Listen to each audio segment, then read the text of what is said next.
સજ્જનો અને બહેનો,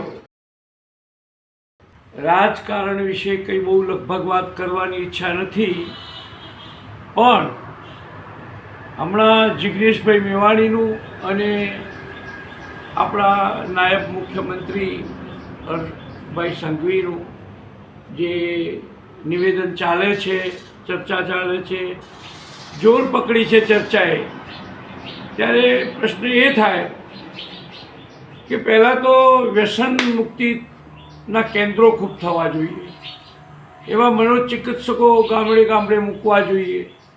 ઘણી જ ધાર્મિક સંસ્થાઓ વ્યસન મુક્તિ અભિયાન ચલાવે છે. તો પહેલાં તો લોકોને વ્યસન કરવાની ઈચ્છા ઓછી થાય, ઈચ્છા બંધ થાય, એ દિશામાં પગલાં ભરવા જોઈએ. કાયદો બરાબર છે, સમાજ સુધરે, પણ વ્યસન બાબતમાં એકલો કાયદો પણ જરૂરી નથી.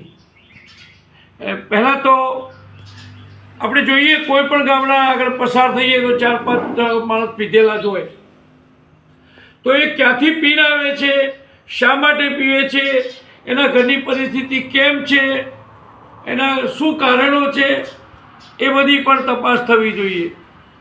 કોઈ પણ ગામડું એવું હશે કે જ્યાં દારૂ ના મળતો હોય, ગાજો ચરસ ના હોય, આપણા સાધુ સંતો ગાજો ચરસ પીએ છે, આપણને ખબર નથી, ભયંકરમાં ભયંકર છે, છતાં એ દિશામાં લગભગ કામ થતું નથી, બહુ ઓછું થાય છે. આ બધું દૂર થાય ને તો સમાજ સુધરે. અને નહીં પટ્ટા ઉતારવાની, પટ્ટા ઉતારવા બહુ સરળ નથી, અને રાજનેતાઓના પણ પટ્ટા ઉતર્યા નથી ને.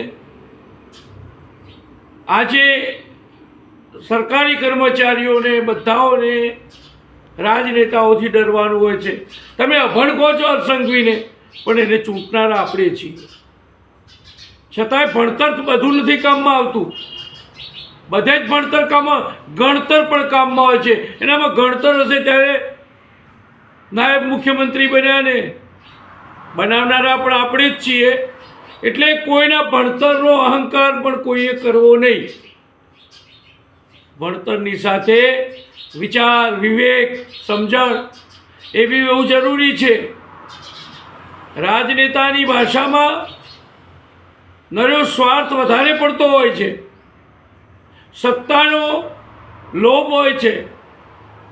આ દિશામાં સાધુ સંતો સતત પ્રયત્ન કરે. ઘણી સંસ્થાઓ, બ્રહ્માકુમારી સંસ્થા, સ્વામિનારાયણ સંસ્થા વગેરે સંસ્થાઓ, અમુક સંતો, મોરારી બાપુ જેવા સંતો, સચ્ચિદાનંદજી બાપુ જેવા સંતો, ઓશો રજનીશે પણ વ્યસન વિશે ઘણી બધી વાતો કરી છે. સંતો આ દિશામાં કામ કર્યા, પણ એકલો કાયદો ક્યારે પણ મદદ કરી શકે નહીં.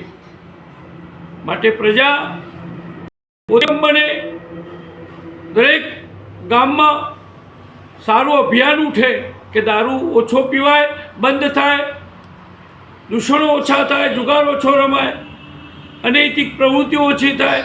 એ દિશામાં ક્રાંતિકારીઓ બહુ ઓછા છે. આજે કોઈને કંઈ કરવા જઈએ, કોઈ રેડ પડાવે તો એનું ખૂન થઈ પણ જાય, કોણ તૈયાર થાય?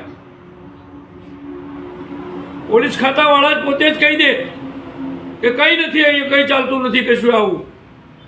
તો આમ જનતા કશું જ કરી શકતી નથી. એટલે સજ્જનો, એક સાધુ તરીકે આ નિવેદન આપવાની થોડી ફરજ પડી છે. મારી ક્ષમતા સીમિત છે, પણ મારા વિચારો એક લોકશાહીમાં મેં વ્યક્ત કર્યા છે, એક ધર્મ પુરુષ તરીકે વ્યક્ત કર્યા છે.